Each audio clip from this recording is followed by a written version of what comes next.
WBCB presents Pro Wrestling Weekly, the longest-running pro wrestling radio talk show in the history of terrestrial radio. And he's obviously Michael Cole. Call in with a question or comment at 215-949-3232 or 888-922-2149. Talking wrestling. Yeah. Because that's what this show's about. That's what we've been doing for over 16 years. No. It's about sports entertainment. And now here are your hosts of Pro Wrestling Weekly, Fearon Derry and Lucas DeSangro. Will you stop marking out over there? Sorry. Move over, kid. I'm taking your microphone. You're shallow, you know that? I'm running on 2 hours of sleep. I don't remember what the hell I do anymore. There's the sound of the bell, and we are set to go. This is Pro Wrestling Weekly here on 1490 WBCB and online at WBCB1490.com. Fearon Derry here with you with a post-recorded, after-the-fact, without getting too much into the behind-the-scenes here, let's just say that I started the recording of this episode as we were live on the air, and then somehow I went back at the end, and somebody seemed to have stopped the taping about 10 seconds after it started. Mysterious things going on indeed, but nonetheless, Lucas was with me, but now I'm flying solo here to kind of do a reboot of this here, and it's going to be abbreviated because things happen, and it's not fun, but certainly a lot to get into, including this whole ...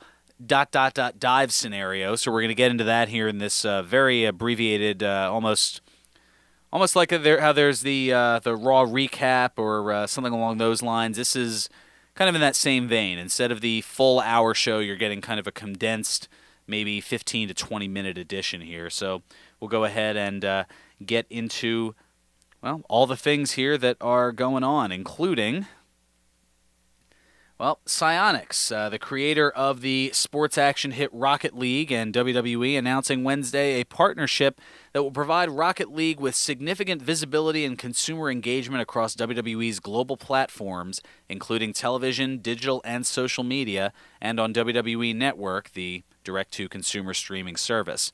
Rocket League will be a presenting partner of tomorrow's Backlash, as well as the Great Balls of Fire pay-per-view coming up on July 9th. Now, Rocket League is a vehicular soccer video game that was released in July of 2015 for Microsoft Windows and PlayStation 4, with ports for Xbox One, OS X, and Linux being released in 2016. It's essentially soccer with rocket-powered cars.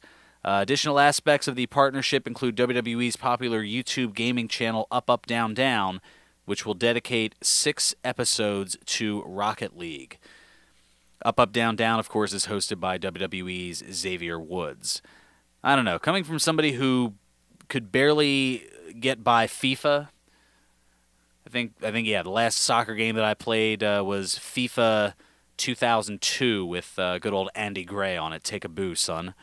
So, I don't know. We'll see how this Rocket League works in terms of WWE and their partnership there.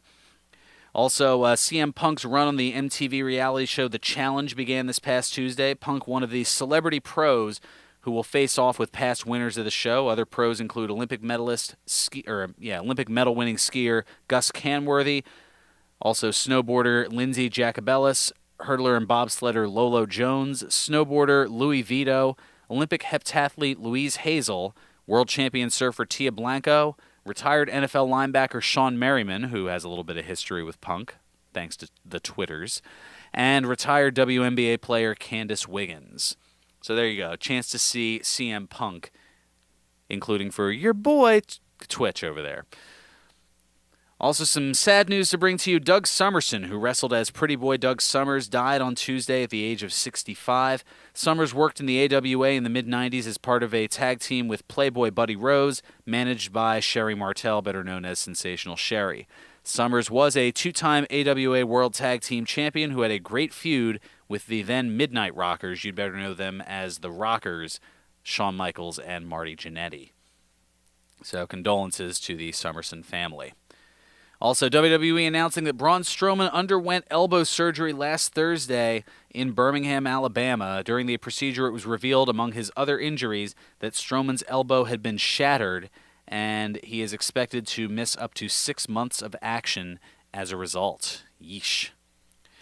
Alrighty. Also, not that I want to get too political here, but the People's President, that's right, Dwayne "The Rock" Johnson, appearing this past Thursday night on NBC's The Tonight Show with Jimmy Fallon to promote his new movie Baywatch and discuss, well, The Rock on the cover of GQ magazine that came up.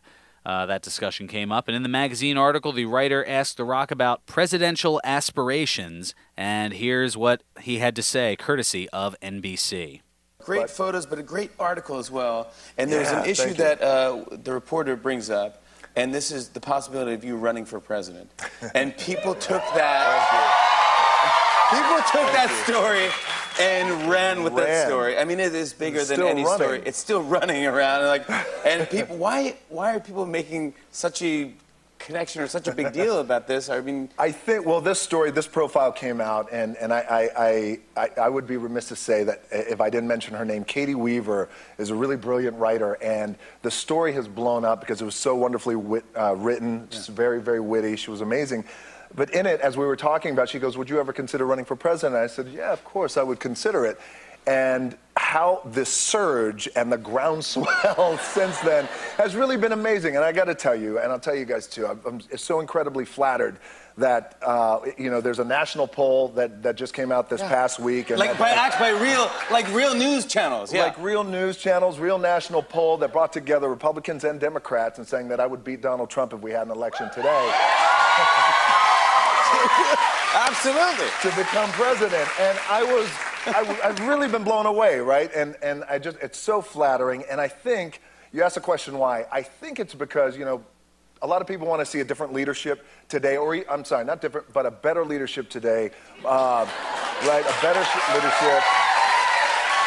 And I think, more poise, less noise. And I also think that, I think over the years I've become a guy that a lot of people kind of relate to. Get up early in the morning at a ridiculous hour, go to work, and spend time with the troops, take care of my family. I love taking care of people. And I think that kind of thing really resonates with people, especially today. I love coming here to the Tonight Show crowd. Being here with you guys. We love it. I mean, really, I've been blown away, and I'm very flattered by it. And 3.5 years is a long ways away, so we'll see. The Rock will also host the season finale of Saturday Night Live on NBC late tonight. Ring of Honor announcing the signing of Travis "Flip" Gordon to an exclusive contract on Thursday. Gordon making his initial mark at a Ring of Honor tryout before getting his opportunity on Ring of Honor television. From there, the high-flying Gordon impressed the ROH Board of Directors and earned a contract. Gordon comes to Ring of Honor serving as an active member of the Army National Guard. Gordon enrolled in the New England Pro Wrestling Academy in 2014 and was trained by former ROH Top Prospect Tournament competitor Brian Fury, whom I'm sure you're familiar with. He's made an appearance down at the MFPW, in fact, taking on one of his students, Mikey Webb, in a fantastic match a little earlier this year. And NXT wrestler Tommaso Ciampa suffered an injury during Thursday's NXT Live event in Highland Heights, Kentucky. During the tag match between DIY and Sanity, Ciampa delivered a diving knee to the outside, hit the barricade, and after the referee called the match, Ciampa hobbled to the back in a hurry. Triple H delivered a health update yesterday during a conference call stating that Ciampa turned his ankle during the match, but there were no fractures or breaks. He added that the medical staff will ultimately determine whether he is able to wrestle at tonight's NXT TakeOver Chicago event. Ciampa and Johnny Gargano are scheduled to challenge the Authors of Pain for the NXT tag titles. All right, so I've been teasing this for a while, and it was a great discussion that Twitch and I had earlier, and man, I wish this hadn't somehow not gotten recorded by some mysterious means. All right, I'll leave that alone here before I get into any more trouble. So yes, the ... dive controversy. So the ball on this all started this past Saturday morning when longtime wrestler and trainer Rip Rogers tweeted out something that was brought to his attention and caught fire from there. It was a note meme that stated, quote, "Every indie match now. Handshake, drawn-out move exchange, this is awesome chant, strike exchange, dive. No sell, indie strong style, dive. More strikes, no sells, dive. Flippy floppy sequence, dive. Hit everyone with each other's finisher, then Humpty Dumpty we all fall down. Fight forever chant, rinse and repeat until every move is useless and means nothing, dive. Take unsafe shot that looks like shit and hurts like hell, then roll up finish. Handshake and hug after match. Everyone's hand raised. All these guys chant. Go home and type on social media thanking your opponents and company for the match and telling others they should book these guys. ... Dive. So later that morning, Randy Orton retweeted it with the same quote, ... Dive. To say there was backlash and polarization as Orton's over 5.3 million followers saw the tweet would be an understatement. Even from notable names like Bubba Ray Dudley. Orton fueling the fire the next night by tweeting a note in response, quote, sorry to the indie marks, indie guys, and old-timers who do dives took offense. Just having a good time over a few drinks in Denmark closing the SmackDown Live tour, while beating Raw and making over $5 million in the last 11 shows. Now, I know to some that doesn't equate to a standing room only crowd of 150 people paying $8 at an armory somewhere, but in the big boy world, that's called putting asses in seats. So enjoy your flips, dives, and 20 super kicks per match. To each their own. I will go dive back into my 13th title run and get ready to flip when my bank statement comes this month. ... A series of about 21 dots. Headlock. The beef has continued with responses of all kinds, including the Young Bucks, Will Ospreay, and the Blue Meanie, among many others. But it's been very back and forth, and I know I'm going to take kind of the middle-of-the-road side to this, but, I mean, wrestling is like flavors of ice cream. I mean, people all have their different interests and whatnot. What may be vanilla to one person might be enjoyable. Rocky Road can be enjoyable to somebody else, and mint chocolate chip could be enjoyable to somebody else. In the same vein with wrestling, a high-flying style could be impressive or something that one person likes, whereas a series of catch-as-catch-can wrestling could entice somebody else, and maybe more of a violent brawl type style could be somebody else's game, that strong style type thing. And maybe to somebody else, bloody weapons matches and barbed wire and things of that nature could be more their cup of tea. But that's the great thing about wrestling, is that there is that something for everyone. But if you have too much of one thing and it's stagnant throughout, that is where you tend to lose people. And I guess that's more so the point that Rip Rogers was trying to get to, is that a lot, I'm not going to go every necessarily, but a lot of different independent either promotions or wrestlers try to have that high-flying match where they try to get a bunch of moves in one go. And this is something that I know that we've been pretty much taught and had laid into our minds, is that you don't need to do a bunch of moves every match, because otherwise everybody's already seen everything that you can do. You want to give little bits here and there, and frankly, the less you do, the less wear and tear that it puts on your body, so the longer you can wrestle. That's why you've seen guys who can go into their late 40s, into their 50s, and that's why you've seen guys like The Undertaker, Triple H, and a lot of those guys from the Attitude Era have been able to come back and have matches from time to time, partly because, yes, the part-time schedule, but also they don't have to do a lot. And it also goes back to the whole wrestling is about moments more so than it is moves. And, I mean, there are some moves that become moments. I mean, Hulk Hogan body slamming Andre the Giant, but to use Hogan as an example, do you remember any moves that were done during the Hulk Hogan match against The Rock at WrestleMania 18?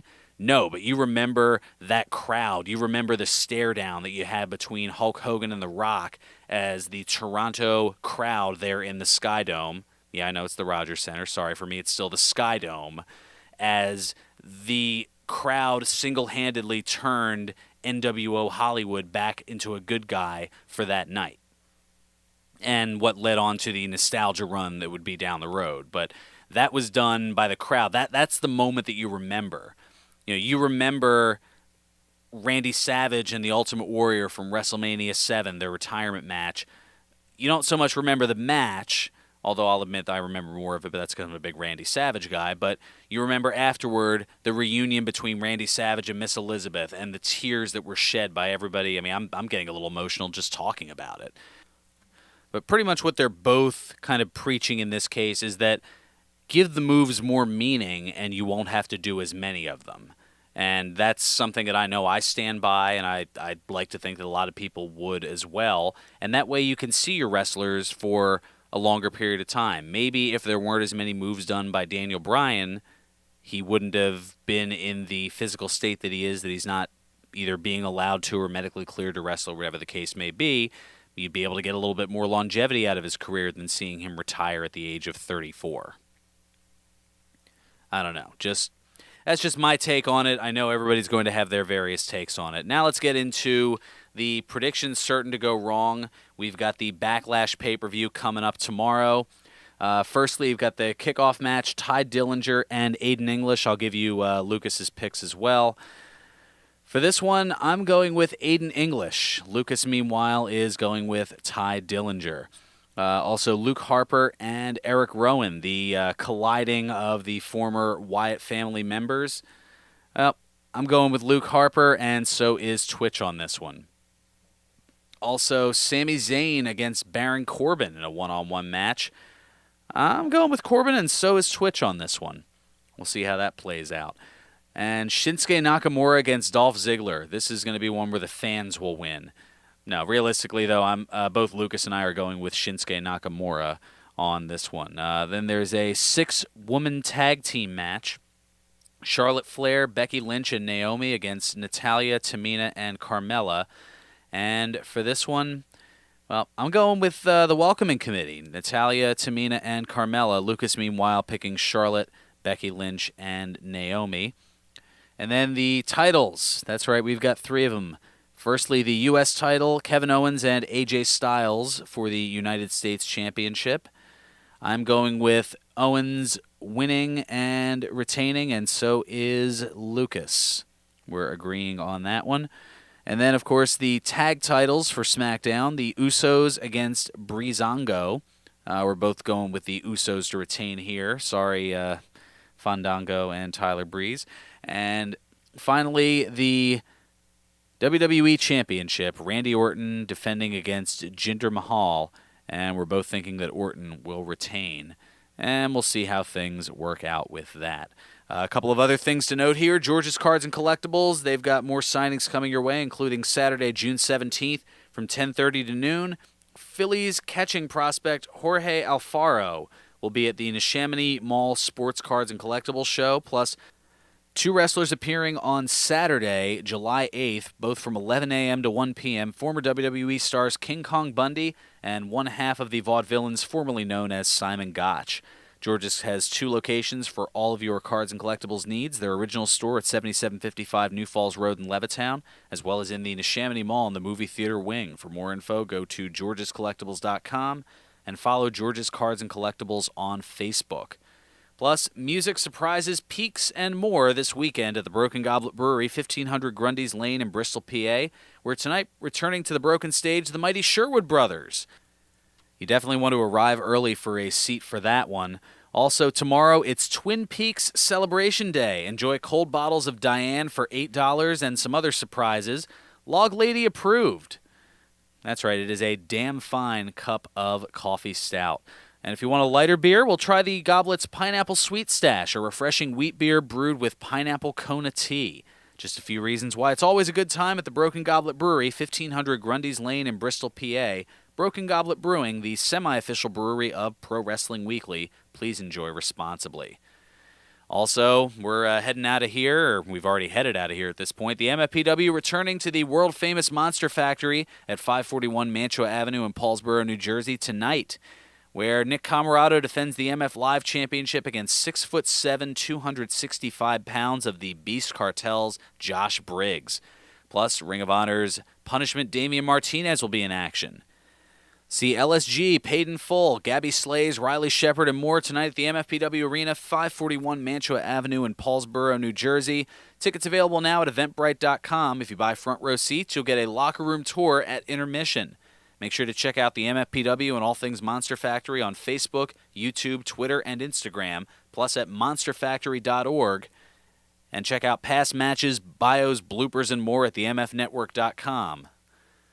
Plus, 1 week from tonight, check out the debut show for Battleground Championship Wrestling at the Fraternal Order of Eagles, 920 Trenton Road in Fairless Hills, where you'll see teacher versus student as Al Snow faces Chris Dickinson, plus owner versus owner as WrestlePro owner Pat Buck battles controversial CZW owner DJ Hyde.